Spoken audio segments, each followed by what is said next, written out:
you ready to learn some cool stuff? Right? Give me both hands up.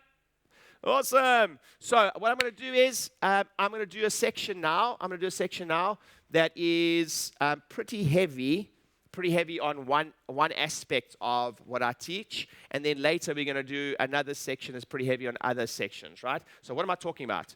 There's two elements that I need you guys to understand. Is first of all, whenever I do training in any way, shape, or form, there's two elements we're always trying to work on. When you go to a business coach, most of the time they work on this. Most of the time they work on this. Write that down. That's called BD, business development. Most of the time they work on BD. Good? Work on BD, right? That's important. Is that important? Yes? It's important. But in our industry, we're actually not that good at this. Hey, Jack Kennedy, good to see you. We're not that good at this, right? Kirsten, Anstey, good to see you. So, Runa, good to see you. Jess Keys, good to see you. So, we're not that good at that. Delay, good to see you. So, we don't like this so much because we like serving, we like doing the thing we want to do. But most business coaches focus a lot here. Most business coaches. And we are going to focus on that. And I'm going to speak fast. I'm going to go through it fast. And then we got something called PD. So that's personal development. Personal development, Monica and Anna. So personal development. Now, here's what I've learned through this whole thing, is that BD is super important, and you have skills. Skills here, right? BD skills. But most of the time, BD skills and growth are preceded by PD work. You guys with me, yes? So you first have to grow here most of the time to grow here. That's normally what happens. So most people come to me and they want this. They want, give me the strategies, give me the Facebook strategies, give me the whatever. And then I know that when I help them with this and this is when we have some magic. Happen. So today, is it okay if we work on both? Is that okay? Cool. So I'm going to work on both today, PD and BD. I'm going to start with BD. I'm going to start with some BD today. And I'm going to do a bit of a review of what we've just experienced with regards to Corona. And I'm going to also give you 10 things that I truly believe you can do in your practices from to a Monday that's going to make a difference. How many of you are excited to learn what the 10 things are? Cool. You better write them down because I promise you, if you're looking for six-figure growth, which you all should be, growth is how you grow businesses. You need increased profits in the business so you can grow the business. It's like a baby. Those of you that work in businesses, you should all want your business owners to be as profitable as possible because guess what? They get to grow the business. They get to invest in the business to grow the business. You guys with me, yes? The business needs to be fed, and it's fed. The food in a business is finances, and then you reinvest that. It's like a baby. It needs to be fed in some way, shape, or form. So we have a couple things. I was looking at my notes. I did a webinar kind of the first week of lockdown when this whole Corona thing was happening. And there were three things that really came that I remember I went and reviewed. And when I did the webinar to tell people what to do, we just about to go into lockdown, I really focused on three things, right? Number one is your team. Number two is your mindset. And number three is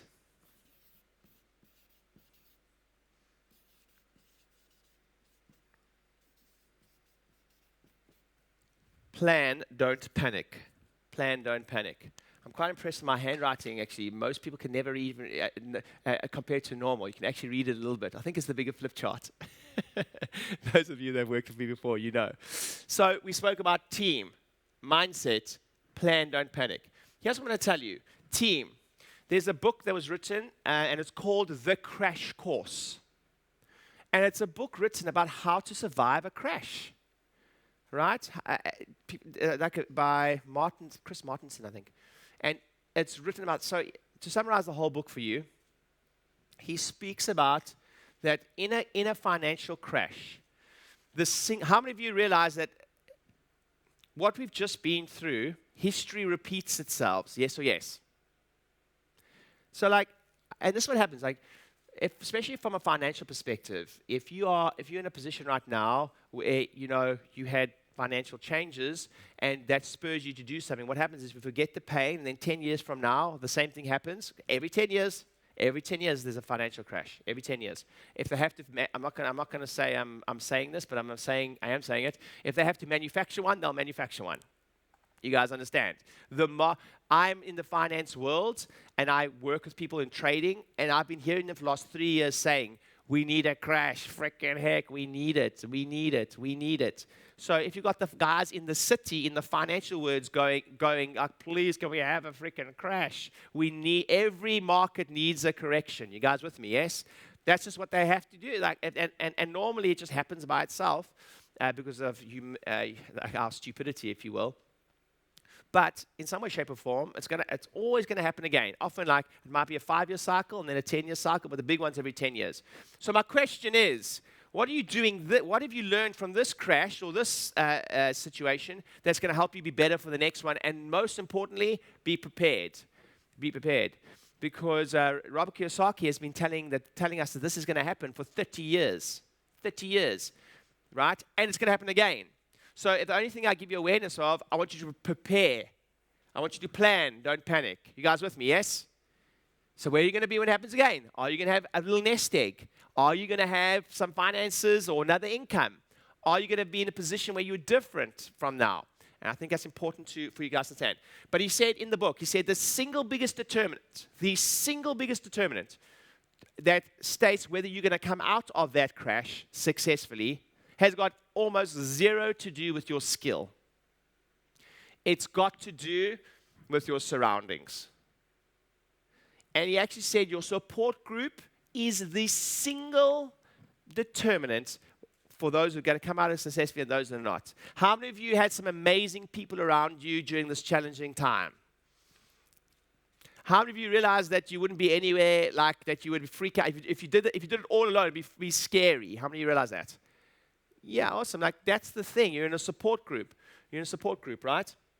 And then your mindset. You see, because the team helps you. The team helps you maybe just not panic as much.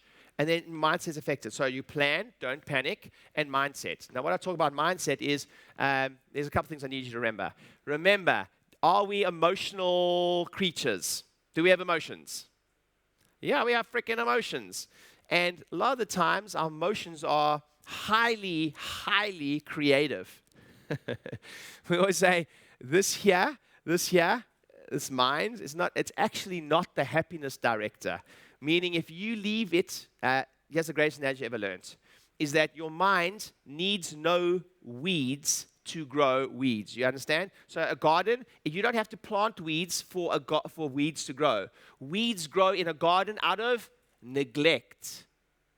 So if you neglect putting good stuff in here, weeds grow. You guys understand, yes? That's the most critical thing you have to understand. You're like, oh, but I'm not looking at negative things, so I won't think that. No, it doesn't work that way. We don't throw weeds into a garden and it grows weeds. It grows from neglect. So you've got to put good stuff in here so you can get good stuff out. Are you guys with me? Yes? And I know it happens. I know you guys know this. You should be doing declarations in the morning or gratitude exercise or whatever, and then a little voice comes up and goes, this is a little bit silly. Is it really making a difference? Look at me cleanly in the eye right now, and let me tell you, it makes more of a difference than you'll ever know. You guys with me, yes? So weeds go out of neglect, not anything else. And then guess what? If we have a team that helps us and we're planning, then we have, when our emotion goes up, our intelligence goes down. Our intelligence goes down. When emotion goes up, intelligence goes down. How many of you ever been angry with someone and said something you regret saying? Like, hello? Is it just me? Like, all of us, right? How many of you realize that if that emotion wasn't there, you probably wouldn't have said it? Yeah, emotion goes up, intelligence goes down. So what happens is a couple things. When we have a crisis, we revert back into into protection mode. So we do this, protection. We want to protect our vital organs, etc. It's the same in business. And I'm going to go through this in a moment. But one of my inner circle teachings, I said the only thing you've got to do is in a crisis is make sure you stay here. Because you can't receive like this. You've got to stay here. Now, the whole planet, it's easy. If you have awareness enough to do this as a business, you receive a lot more. Because what is everyone else doing? Everyone's freaking out. So if you're able to stay open and receive, you'll get a lot. You guys understand, yes? Cool. So here's what I want to run through today. I want to run through in the BD section. I wanted to run through a couple things that I've noticed. One is, first a couple things, and I'll teach. One is, I know that we've spoken about this before, but I just want you to just to notice something, just how fear affects the marketplace. And why, as practice owners, we're beautifully placed by accident, by the way, to capitalize on that. So in any marketplace, if you want to sell a product, nobody does this better than the pharmaceutical world, is if wellness was easy to sell. So first of all, wellness is one of the hardest things to sell on the planet. If it was one of the easiest things to sell on the planet, all the gyms would be full. You guys understand? All the gyms on the planet would be full. They ain't. So selling prevention and selling wellness is very difficult to sell on the front end. So what do most marketers do? If you look at a good weight loss ad, a weight loss ad shows you before and after. The beginning part is in some way, shape, or form, they'll show you someone who's unhealthy, so bad.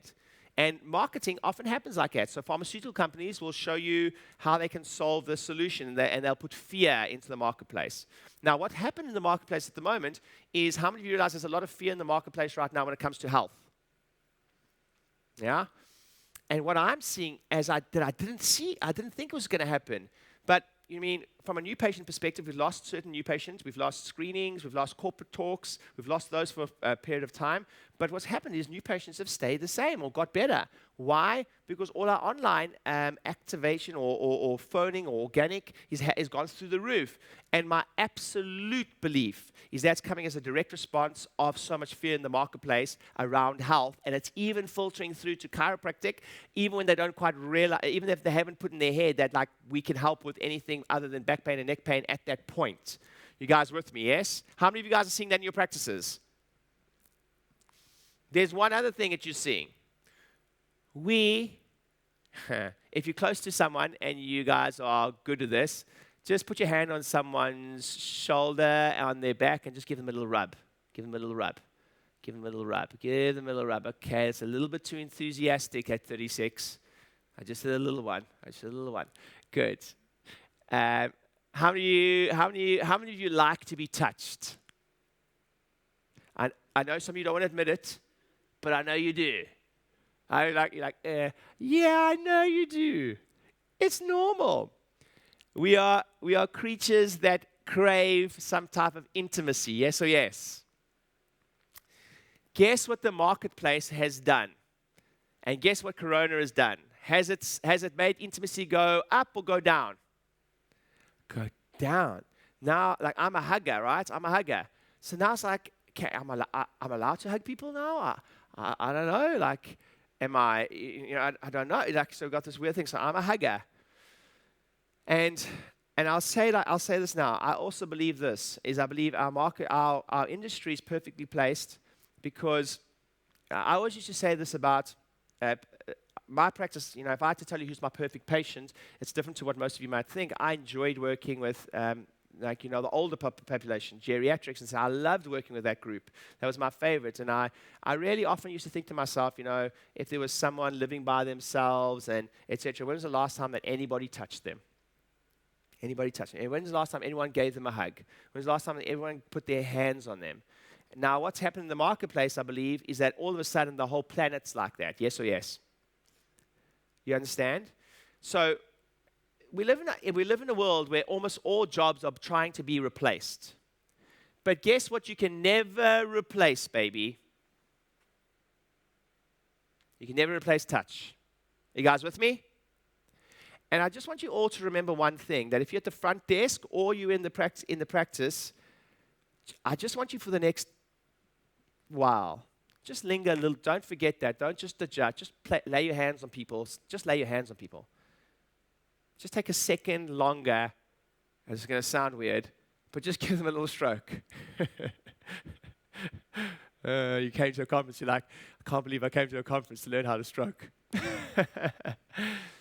But how many of you understand that there's a deeper thing going on here, yes? Just stop for a second. Just stop for a second and just lay your hands on them. Sometimes that's all you need to do in that entire session. And I spoke about this with my business owners yesterday. And for some of you, what I'm about to say is going to really irritate you. If you look at the top of the pyramid, top of the wealth pyramid or earning pyramid, when it comes to any profession, the top earners, we all want to think that the people in the profession that earn the most from the thing are the thing that are the best, are the people that are the best at the thing. How many realize that statistically that is never the case? It's never the case. I know amazing adjusters, amazing technicians that haven't got anyone in their practice, but they just may be missing one little thing, which is a personable thing. So just take a little bit more time to show a little bit more love right now, and you watch your practice grow. Is that okay? Chiropractors and my therapists on this, just stop for a second. Just lay your hands on them for a second. You know, I often used to say a little prayer. They don't have to know you're saying it. I'm not out loud, by the way. But I used to say it internally. I say a little prayer while I'm over them. Now, if you think I'm being woo-woo, I am being woo-woo. But then go read a book called Power of Intention, and it'll change everything for you. Go read a book called Power of Intention, and it'll change everything for you. And how you with that person. You just watch magic happen in your practice. When you just slow down a little bit, all you got to just lay your hands and let them feel that pressure on them a little bit in some way, shape, or form. So, two things I'm seeing. One is there's lots of fear in the marketplace, and we're benefiting from it. Another one is there's no one being touched, and we're also benefiting from that. We're just going to touch people, baby. We're just going to touch people. Turn to the person next to you, if there's someone next to you, and say, touch people, baby. Okay, awesome. And you know, when we went into lockdown, and here's what I want to ask you to do. This next session I'm going to go to is 10 points. I'm going to go fast. And all the 10 points are really for one thing.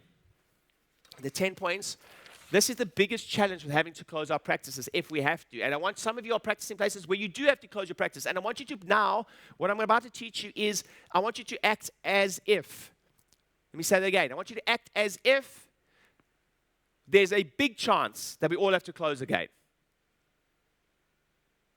What does that mean? What are you going to do to prepare yourself now for? I'm going to give it to you. But act as if we have to close again at some point, right? And the problem with that is that the only thing about closing is that we lose what Darren Hardy says. He calls it big M, right? When there's something magic that happens. It's called momentum. You see, the only challenge with closing was not anything. I want you guys to understand, people will always come back. You understand, yes? That's not the problem. The problem was that what my fear for everyone was they're going to lose momentum. You guys understand? Not only that, the people that have stopped coming and have no future appointments booked, they have lost momentum because they've lost their routines. They've lost their routines. And it's got nothing to do with you. It's nothing to do with any of that. It has literally got to do with simply that. Now, you've got to remember this. When you lose momentum, there's something else going on.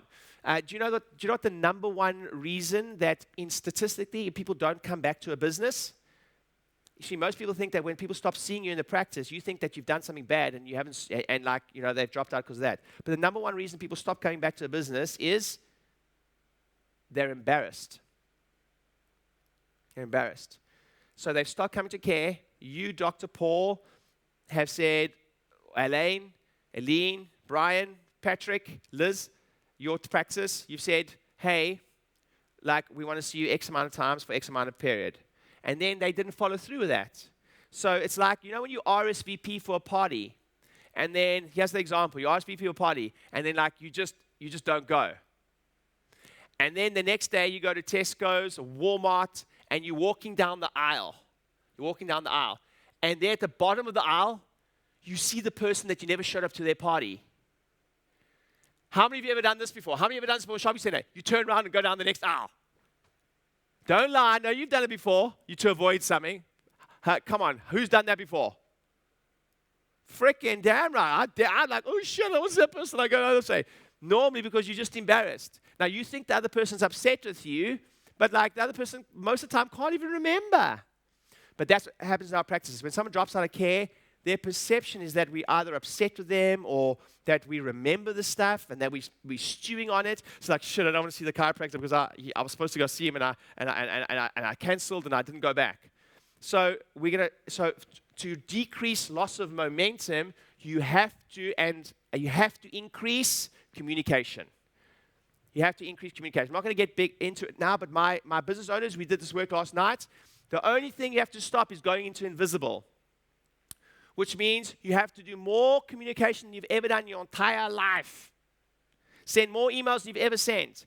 Do more personal texts than you've ever sent. Send more handwritten cards than you've ever sent. Are you guys understanding? Yes or yes? Because can it happen again? Yes, it can. I'm going to give you some tips. So this next section is all how you should be preparing yourself for the new economy and how to decrease momentum loss. Decrease momentum loss. Are you ready? Okay, awesome. So number one, first of all, a lot of you would have learned this in New Patient Avalanche or Conversion Alchemy and some of this stuff, but I'm going to give it to you in a slightly different context now, is this. If you haven't been to one of those courses, there's a Black Friday special. I'm telling you, you've got to come. It'll change your life. So first of all, what will kill you in this business, what will kill you in the next economy is this. By the way, all my business owners, listen up to this. We didn't do this last night, but this is important for you to realize. This is the single biggest sentence that will destroy you in a bad economy.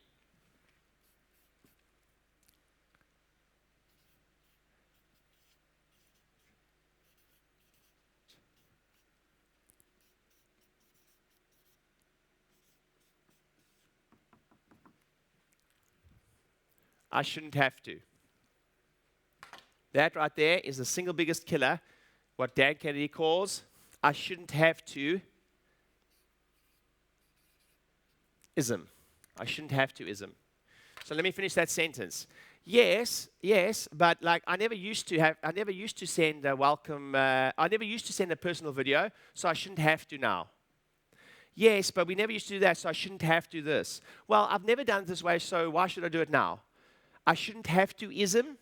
But if I'm just good at the thing, surely I don't have to send. By the way, raise your hand. If you're in my inner circle group, raise your hand. And if I've sent you something in the post in the last 30 days, 60 days.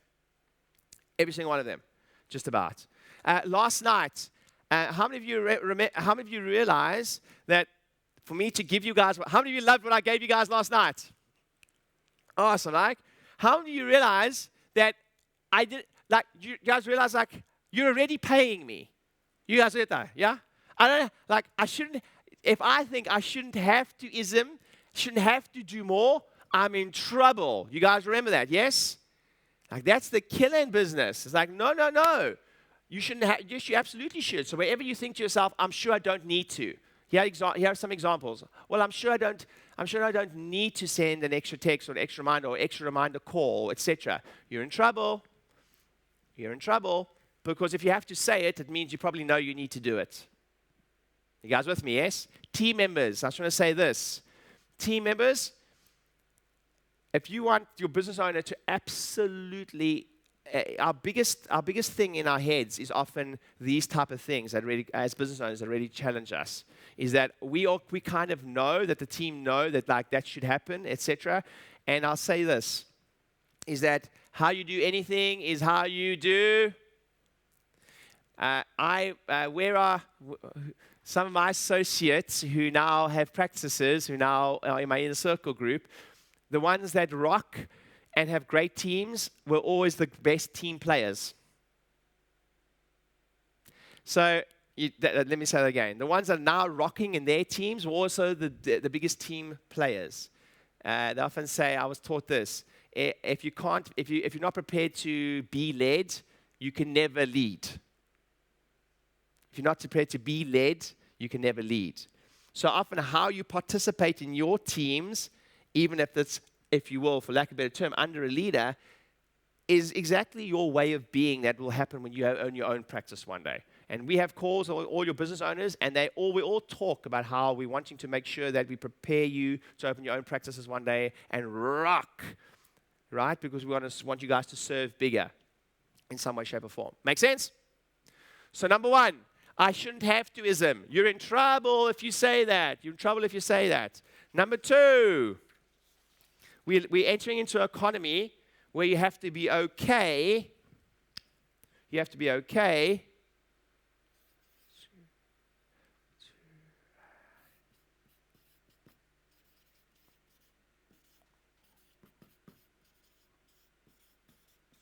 You have to be okay to get more from less. You have to work hard to get more from less. How many of you used to do screenings before COVID-19 hit? They're gone. How many used to do corporate talks? They're gone. Now, we're blessed at the moment. I actually wish I could teach this section slightly differently. In that, I actually wish I was teaching the section that you guys were struggling with new patients. But it isn't happening right now because a lot of you are doing very well. But I know in my business, we used to do sometimes 5 to 10, whether it's a corporate talk or screening a week. So we generated over 2,500 to 3,000 new patients just from events last year. So just overnight, 2,500 to 3,000 new patients have disappeared. So now, Dan Kennedy talks about this, we're entering a new economy where you have to be okay. So now retention, in the beginning, we're in good economies make us weak. We become wasteful. You guys understand, yes? So now you have to decide, okay, my business has changed. So there's only 3 ways to grow a business. Attract, convert, sales, which is part of business in some way, shape, or form. If you don't think you're in sales, if you've got kids, you'll understand that you're in sales every day. You're selling them on like eating that porridge. You're selling every day. You guys with me, yes? Going to bed, reading that story, putting on their clothes. It's every single time it's a negotiation, yes or yes. It's like that in life, right? It's 3 ways to grow business. Attract, convert, and retain. So get more from less comes from retaining in some way, shape, or form. Write that down, retain. Number 3.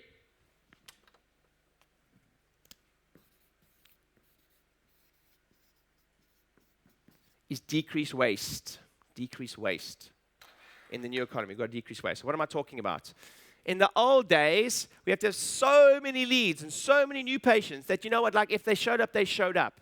But now, if we don't do the 15 reminder calls, if we don't do the texts, if we don't do the questionnaire before they come, we can't afford to have this non-show-up rate anymore that we were okay before. You guys with me, yes? So we have to be more innovative. Those of you on my mastermind last night, basically that was Mike McCallowitz talking about that. We have to be more innovative. So I know as a business owner, the hardest thing is if someone's got an idea and it costs a lot of money, it's like, no, how do we get the same result? There's a famous story of Jeff Bezos working with his team, and he said we wanted to, at that point, a department wanted to double with the same resources. It's like double with the same team, double with the same resources. How are we going to do that as a team? So we have to decrease waste in the business, because I tell you this, the good economy allowed for you to be a little bit wasteful, me included, by the way. You know, it's okay. We're generating so many new patients that to the structure and the meetings involved to make sure we're doing the reminder calls, etc., so much work. There's more of that where that comes from. But that type of thinking in a new business is going to be really, really challenging. You guys with me with that? Yes? Decrease waste.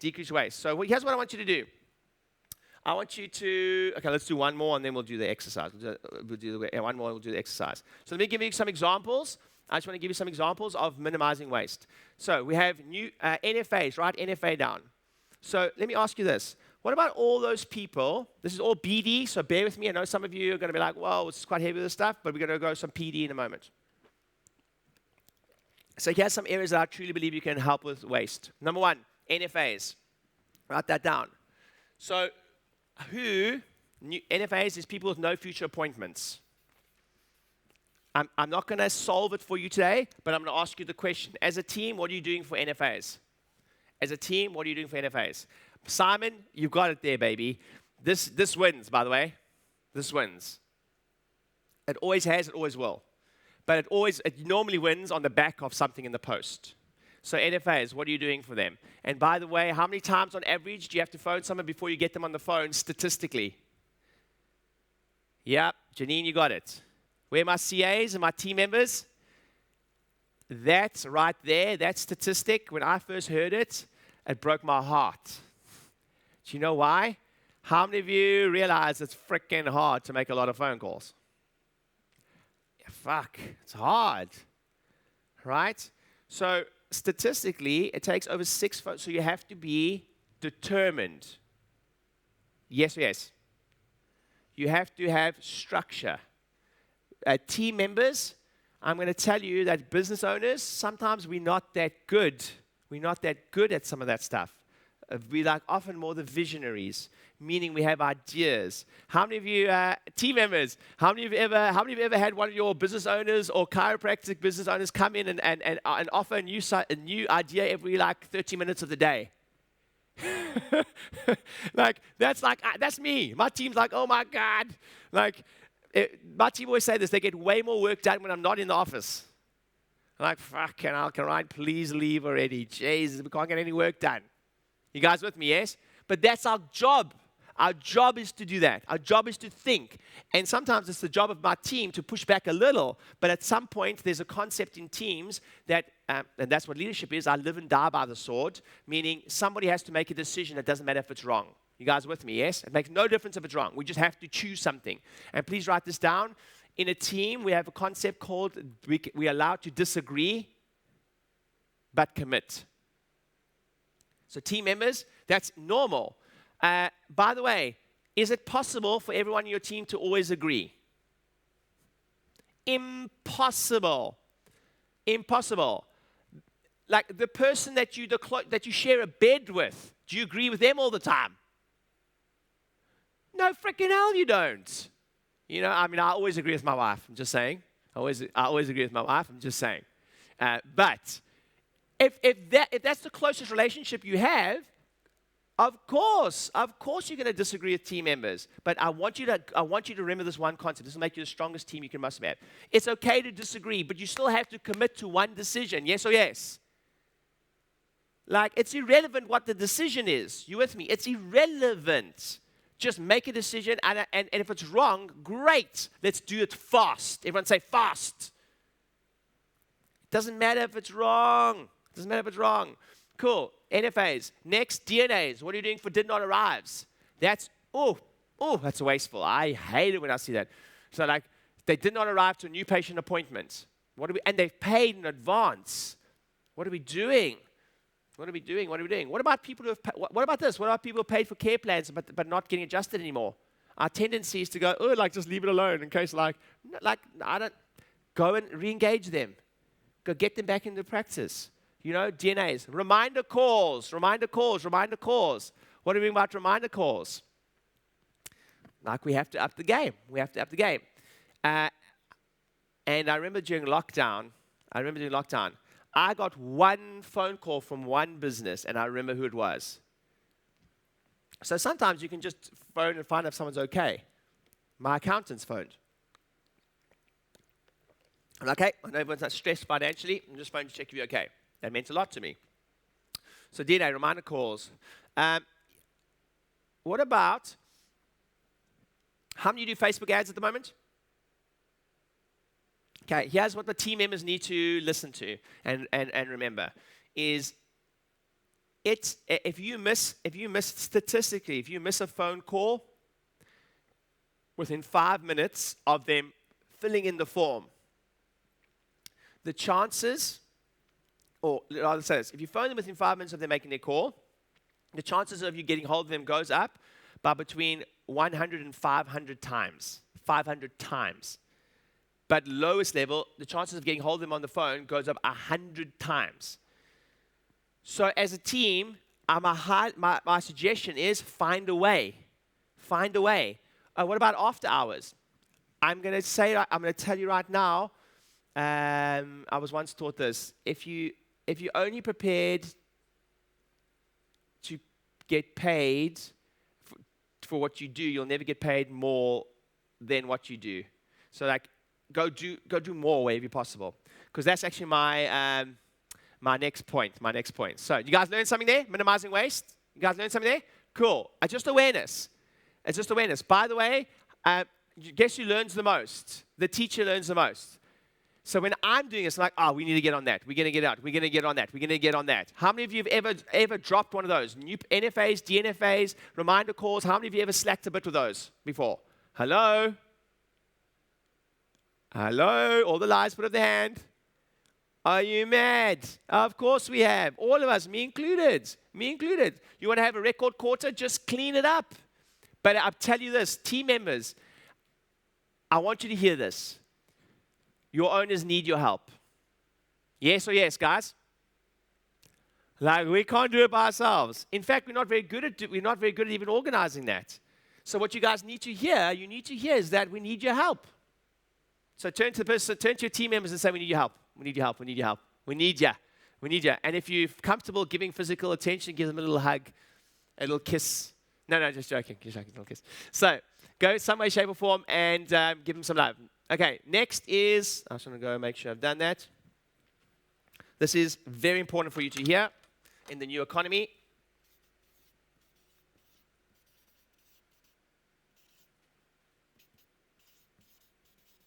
It's the first thing my mentor taught me. Called us into, when I went down, you can't see it yet. When lockdown happened, I jumped on the call with Robert Kiyosaki and Blair Singer and about 10 other people. And Robert said this. He said, welcome to the new economy, everybody. You got to do more to get the same. Welcome to the new economy. How many of you have been working hard? How many of you worked harder during lockdown than you've probably ever worked in your entire freaking life? Visme? You're like, well, welcome to the new economy. You got to do more to get the same, baby. It was like someone's like, oh, but I'm working harder than I ever got, and I'm still making the same money. I know. Same year. Welcome to the new economy. You guys with me, yes? That's what happens. You got to do more to get the same. And guess what? Everyone thinks I shouldn't have to-ism, because prior to this, well, I didn't used to have to send people personal videos. Ooh, you're in trouble. It's a justification. You're justifying why you shouldn't have to-ism, but you need to-ism. Yes or yes? You need to. So do more to get the same. Next, I'm going to get out. Oh, this is so good.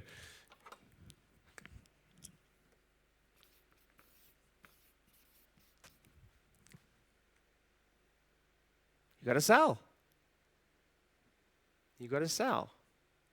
And for some of you, you just broke out into some of you just had a physical reaction. You're like, I hurt my throat doing that. Let me ask you this. How many of you have ever had a bad experience? How many of you, okay, wait, close your eyes. Everyone, one thing. I want you to close your eyes. Close your eyes, close your eyes, close your eyes, close your eyes. Take a deep breath in. Breathe out. Keep your eyes closed. If you're looking at me, your eyes are open. And close your eyes. I want you to, when I say a word, I want you to I want you to like remember the first thing that comes to your mind. And the word is salesman. Okay, type in the chat, and then someone's going to have to read it out to me. What's the first thing that came to your mind when I said the word salesman? What happened there? What happened? Can I see this? Sleazy, dishonest, insurance guy, pushy, slippery, Hoover, annoying, gross, annoying, sexy. That's good. Now I can see it. Yeah, it's all good. Time-consuming, brown shoes. Me, death. Death. Someone said death. Second-hand car salesman. Wolf of Wall Street. The dick. Oh, it's funny. It's so funny. Let me ask you guys a question. Does that, how many of you ever had a bad experience with a salesperson in your life before? Every one of us. Now, it's called word associations. If we are thinking of You guys said it. I'm just repeating what you said, right? The sleazy word. Does that serve us to be one? Do we want to be more like that or less like that? We're like if that's our image, if that's our image of a salesperson in our head, we don't want to be more like that. You guys understand? Yes. That is, so we got some deep work to do. And if you haven't done conversion alchemy, I highly recommend you do it. We do some deep work in that. But I'm going to say right now that you have to change the word and you have to change the meaning around it. So here, when I hear salesman, and I've had many bad experiences with salespeople too, but this is who I think of. I always say, there's that question, if you had to have dinner with 5 people, dead or alive, who would it be? For me, very high on the list is Nelson Mandela. And because I'm South African, I never got I grew up in South Africa, and I always, till this day, I'm like, I never got to meet Nelson, I never got to sit with him and have a conversation with him or meet him. And what you need to remember is that when I think of salesmen, I think of Nelson Mandela. He had to sell the idea of equality to an entire nation, 50 million people. When I think of salesmen, I think of Martin Luther King. No internet, managed to get 1 million people there for his famous address. I have a dream. It's like, that's what he had to create a movement. He had to sell to do that. So that you'll see the definitions are the same.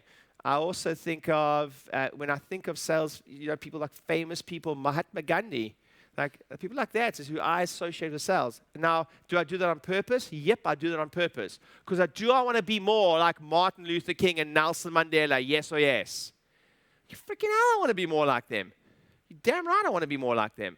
We even do a modeling exercise where we actually model certain elements of like a Martin Luther King speech. Some of you know what I'm talking about.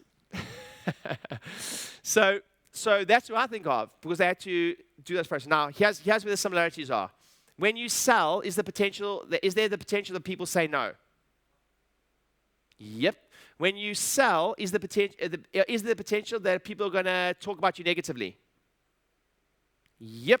When you sell online or promote yourself online, is there the potential that people are going to leave bad reviews? Yes, there is. But you got the choice. If you don't put yourself out online, that's selling, by the way, you are irrelevant. You've got no voice. And you've got no voice, you've got no impact. So you have to risk, like love, you have to risk being rejected to get the prize. Yes or yes? That's selling. You have to risk, you have to put a little bit of risk out there. Like, people might say no. That's the point. So you have to learn how to sell in some way, shape, or form, right? And I'm not going to go into that today, but as a team, you have to understand that sales equals income, equals growth in your business, equals paid salaries, equals paid rentals, equals livelihoods, equals food on the table. And in our industry, guess what? It equals the best thing in the world. Because when you sell and make a lot of service through selling, do people get healthier and do people get well? Yes. I always say this. What product on the planet can you be in charge of selling that has zero side effects? Zero side effects. The only side effect is better health. Are you guys with me? Yes or yes? But you know what you have to start realizing is you actually start selling like that. Because if someone's proud of their product, are they shameless about putting their product out there because they know it's going to help people? Yes or yes? Well, then, you need to start acting like it. Because the only thing that happens by us not doing that is less people get served. Please, if you're with your team, give them a high five and say, we sell an awesome product. Give them a high five. We sell an awesome product. Like, imagine selling imagine selling a car. Or sucks. Imagine having to sell like a freaking vacuum cleaner. How the hell does a vacuum cleaner change someone's life? You guys with me? Like, you know how lucky we are, you know how blessed we are to sell this thing that it makes people healthier and well? How many of you guys see I'm a bit passionate about this? Yeah, like imagine having to go every day and sell people like fucking Post-it notes. Like, it sucks. We are blessed. Everyone say, I'm blessed. I'm blessed. I'm blessed, I'm blessed, I'm blessed. Here we go. Number 5. Number 6, rather.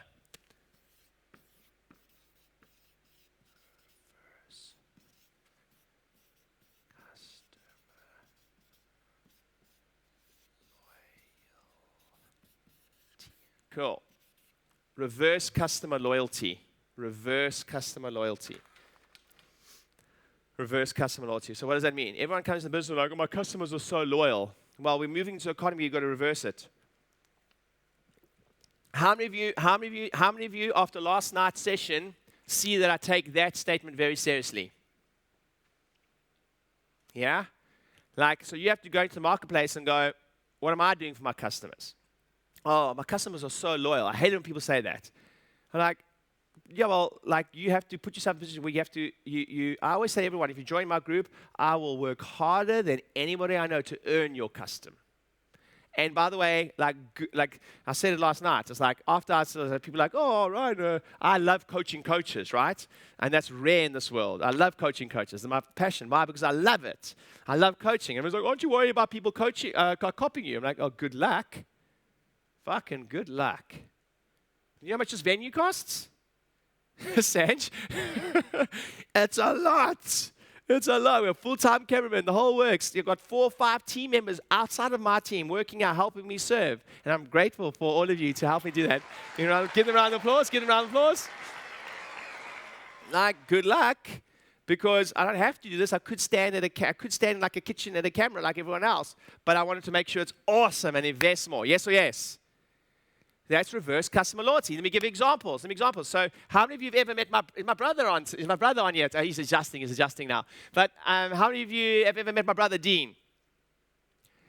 So, there's a couple things. Dean, I don't know how much time you have. What's it, 11, 12:30? Okay. So Dean, what Dean's real skill set in life really is his ability. There's a couple. Please write this down. Sales dogs. There's a book called Sales Dogs. And it talks about how you should know your type of selling personality. So there's certain dogs. There's the pit bull. How many of you are pit bull on this call? Yeah, close. I love selling.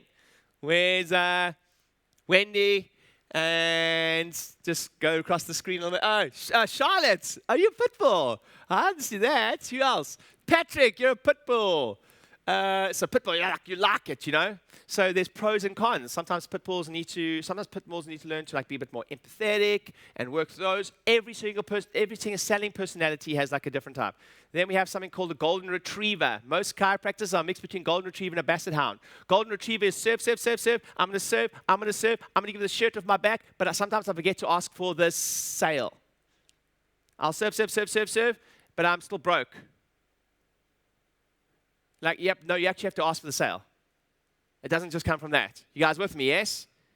Like, yeah, I get it. You still have to sell. So it's the balance. It's the what? The balance.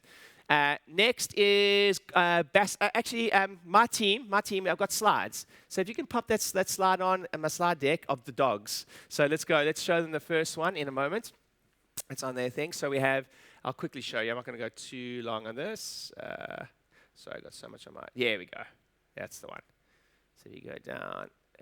Can you see? Tell me what you can see. Okay, no, next slides. Let's go through that. Go through those. All good. There we go. A clicker. Okay, cool. So first of all, so go to the pit bull for me, please. There you go. There's my pit bull. Close. Then we have our golden retriever. Golden retriever. Is my golden retriever there?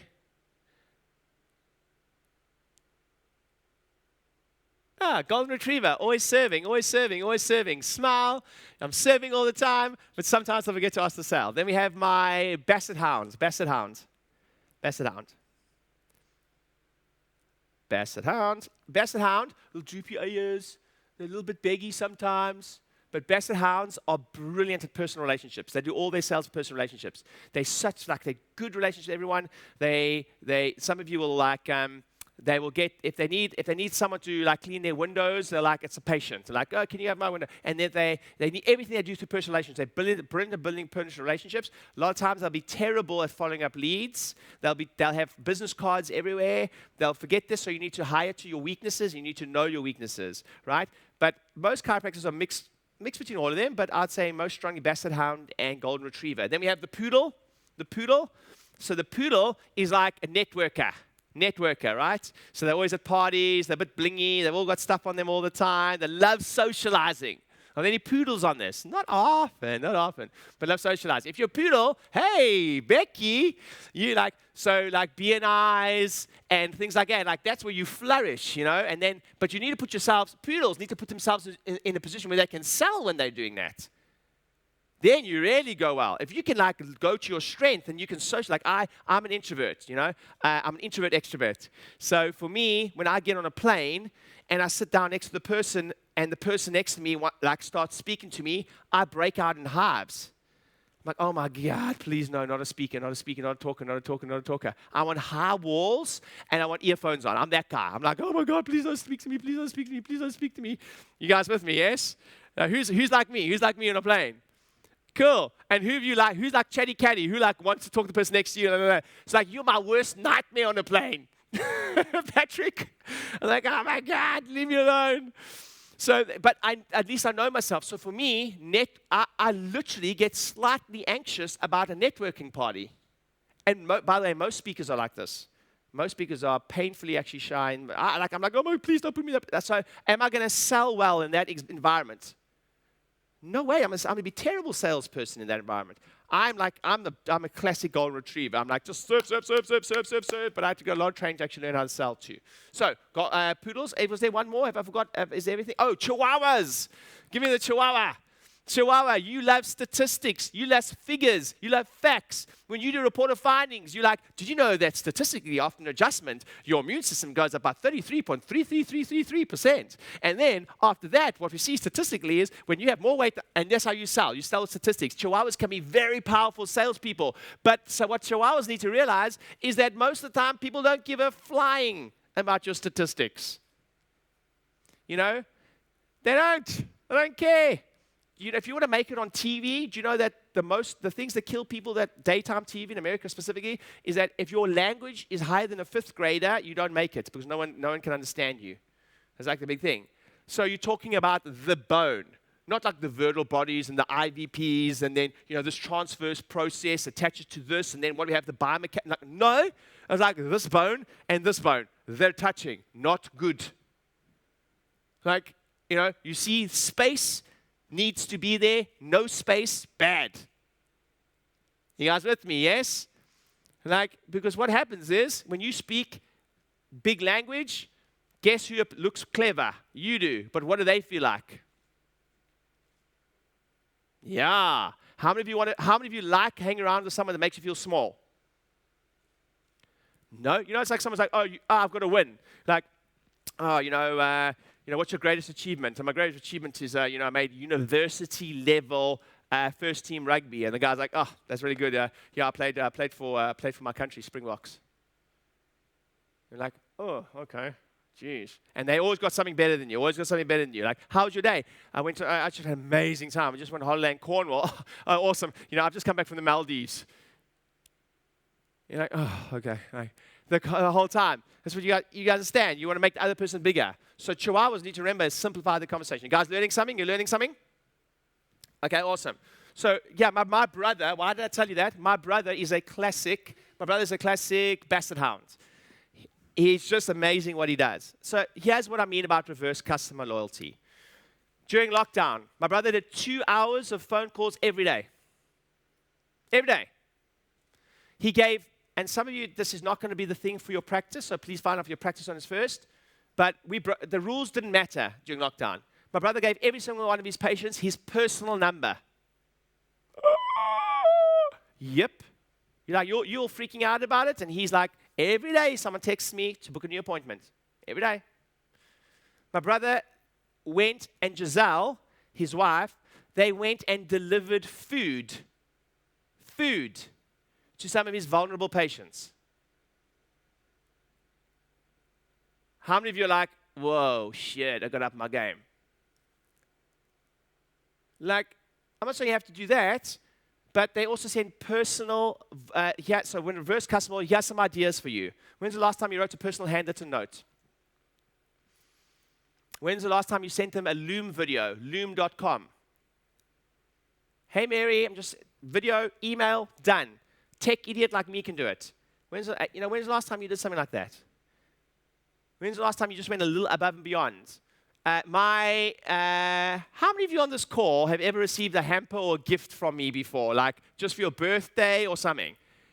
Like, and not like a cheap one, like Fortnum & Mason and stuff like that. Like, oh no, we're going to look as cheap as possible. Well, like, freaking heck. Like, if someone spent 5,000, if I've got someone, I'm embarrassed. I'm embarrassed to tell you this. I've got one of my customers that's, his family spent £30,000. £30,000 in my business. His whole family gets adjusted for years. For years. The fact that I haven't sent him a small house for his birthday, like, is embarrassing for me. You guys understand, yes? And I'll tell you one more story about my brother. One of his long-term patients, Dean always says, like, especially in lockdown, he's like, oh my word, I'm so grateful, I'm so grateful. How many of you are grateful for those people who just come like once a week and they just come no matter what? Like, they just always come. Like, you're like, when's the last time you told them that? Or thanked them or sent them something? How many are grateful for those people that have been coming like twice a month for the last like 2 years? And you're like, oh my word, like you're just amazing. Thank you so much. Like, when's the last time you did something about it and sent him something? So my brother was telling me, this is how he speaks, you know. And he said, you know, I can't wait. I got one of my favorite patients. Like, you all got a favorite. How many of you have a favorite patient? You all got someone, right? And Dean was like, I can't wait. You know, I bought him a birthday present. You know, he comes like, he's been coming for years. Comes once a week. Never missed. His whole family gets adjusted. He's freaking awesome. I was like, what did you get him? And he's like, oh no, he's a keen triathlete. And my brother's done Ironman and things like that. He's a keen triathlete. So I bought him a wetsuit. I was like, you bought him a wetsuit? He's like, yeah, I bought him a wetsuit. I'm like, that is incredible. He's like, I know, it's cool, right? Now, my brother's associate, right? Out of his own pocket, he bought him a freaking wetsuit. Now, let me ask you a question. If you are a patient of a chiropractor and the chiropractor buys you a wetsuit as a surprise, are you going to keep going? You freaking damn right you're going to keep going. If anything, you're going to keep going out of guilt. You're like, freaking heck, this guy's freaking awesome. Just take my money. You guys understand, yes? There's something deeper going on, though. There's something deeper going on. Is that there's a reciprocal relationship happening. When you give first, it's just inbred in us. We feel the urge to give back. So write that down. Give first. Give first. Give first. Go first. And not because you get asked. I was like, oh, but you didn't ask. So I was like, yeah, like, where is it? I didn't feel like I needed to ask. So did any of my inner circle members ask for your £100,000 bonus last night? You didn't ask. Did you ask for it? No. Did I do it? Yes or yes? Fucking damn right. You shouldn't have to ask. So, reverse customer loyalty. Reverse customer loyalty. So, who do you do reverse customer loyalty to? Who do you reverse customer loyalty to? Number 7 is, I want you to embrace this. So, I know that when I'm speaking, 80-20 rule. When I'm speaking right now, you're like, how can we possibly do that for the whole schedule, the whole diary? You don't have to do it for the whole diary. But what I would say is, in every business, 20% of your customers are responsible for 80% of your adjustments, revenue, etc.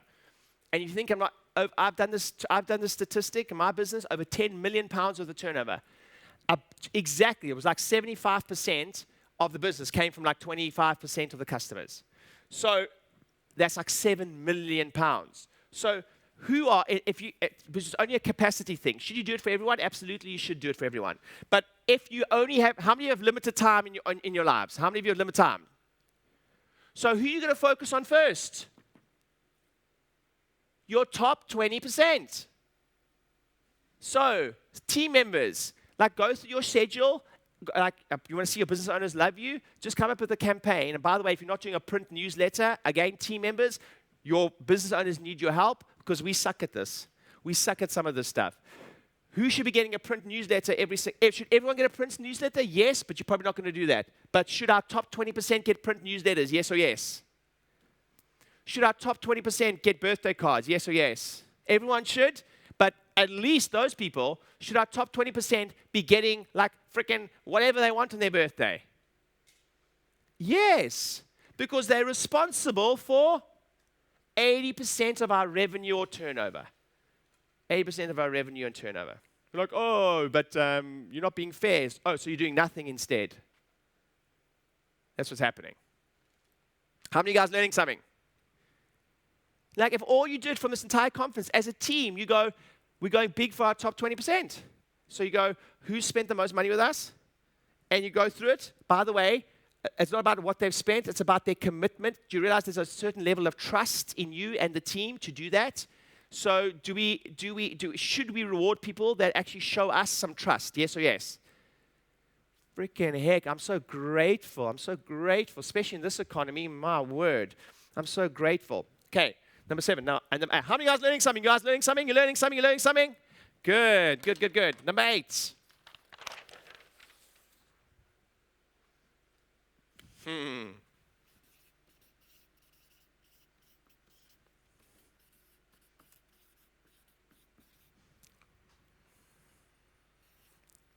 So, one of the formulas for getting out of an economy is economizing.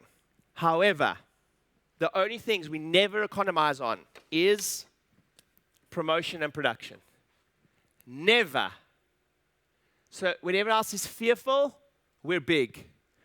So, when everyone else is stopping their advertising budgets, we go bigger or the same. When everyone else is stopping sending messages, talks, whatever, we go bigger or the same. And we never compromise in bad economies. We never compromise on production. Remember, you've got to sometimes do more to get the same. So some people are like, oh, but Rieder, I don't really like working on Saturdays. Okay, fine, you don't have to work on Saturdays. But I also don't really like working after 5. Okay, you also don't like working after. Okay, cool. And then, actually, you know what? Like, I only really like working like a Monday, and only from lunchtime, and then I only really like working on like a Wednesday. I'm like, dude, like, I get it, but you got to do more to get the same. So you're kidding yourself if you think that you're going to decrease time production in these economies. There is a direct correlation. I don't care who the doc is, and you know who you are. I've worked with some of you before. I'm like, I'm going to stop adjusting. I just think I'm big enough now. I'm going to stop adjusting after 3. I think I'll be fine. You're never fine. You're never fine. It's like, so I can either tell you like, oh, you can have the lifestyle business and you can adjust like 3 hours a week and you'll be fine. You're not fine. Because you are decreasing what? You're decreasing production. And even if you just weigh across, you still are fighting. And the only time this is different now is when people are not at work. But when do people work? They work 9 till 5. So if you don't have any shifts before 9 or after 5, good luck trying to grow.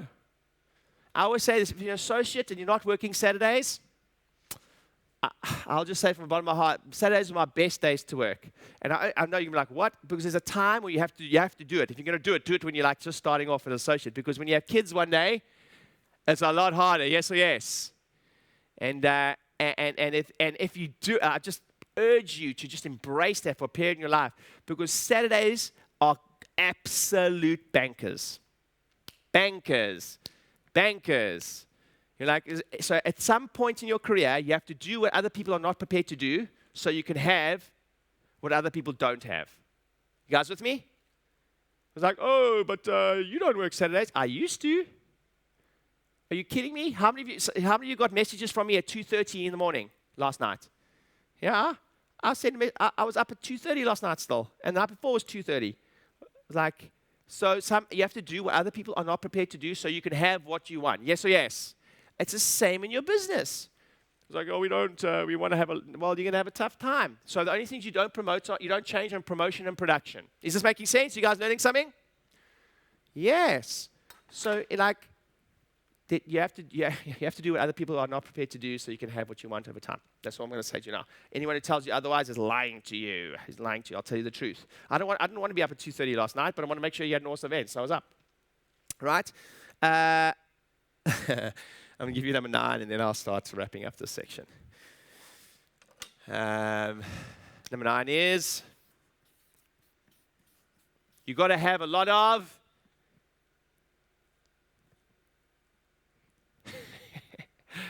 you got to have some gas, baby.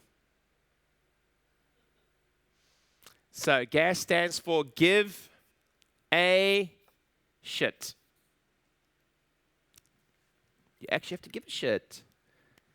Not because people ask, because you want to go out and do that. And when you come with that heart, you're going to make a big difference in your business. You're going to make a big difference in business. And number 10, I'm going to fill during, if you go back into a lockdown, we've kind of missed that boat, but you need to fill the gaps. So sometimes when you have those blessings and fill the gap, you work harder in the lockdown periods. I'm looking at a lot of you, many, so that you can have hard work. And if you look at your trajectory over 2 years, you're going there. It's the people that are like, oh, now it's time to take my foot off the gas, that don't do anything here, that go there.